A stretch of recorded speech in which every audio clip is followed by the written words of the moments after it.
Thank you, Mr. Chairman. Thank each of you for being incredibly flexible today.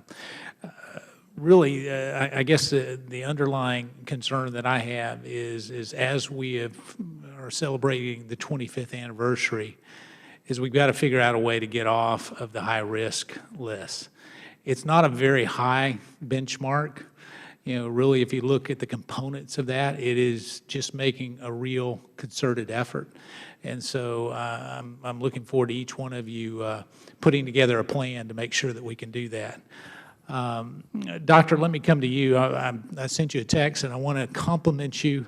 Actually, sent you an email. I want to compliment you on the fact that on a weekend you responded via email, which was shockingly, surprisingly surprising, and I want to just say thank you. Do you have the automatic re-enrollment numbers that I've been requesting from CMS? Have they given those to you? Yeah, Mr. Meadows, thanks for the question, and happy to be accessible whenever you need.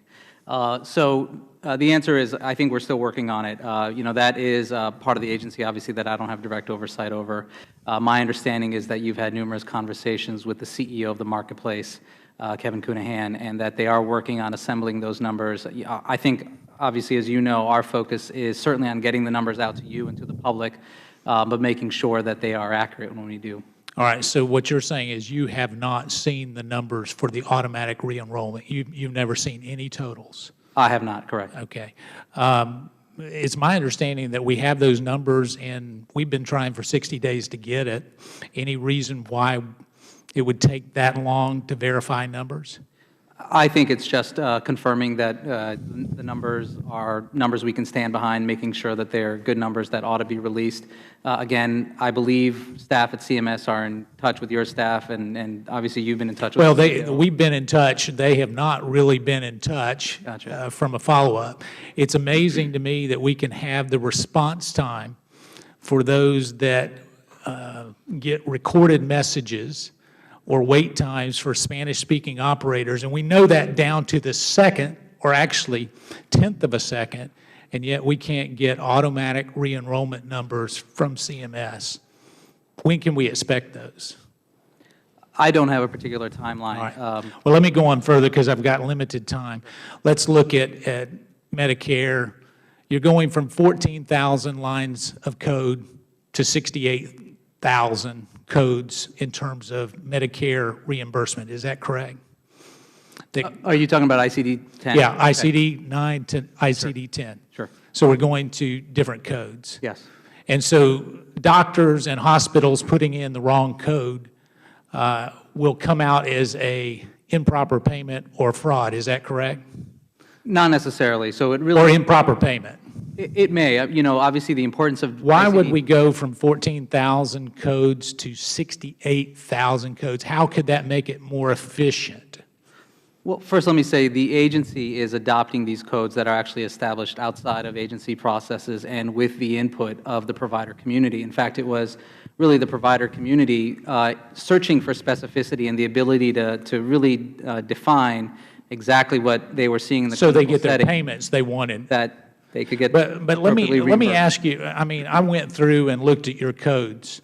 We've got codes now that one in particular says if you unexpectedly are missing your big toe, unexpectedly missing a big toe gets a code. There's 6 different codes for squirrels. I mean, so if a squirrel bites you, if it's the first time or second time, if it scratches you, do you not see that we've got unbelievable lines of code, that more codes will not make it more efficient? There's one code in here for spending too much time in a freezer.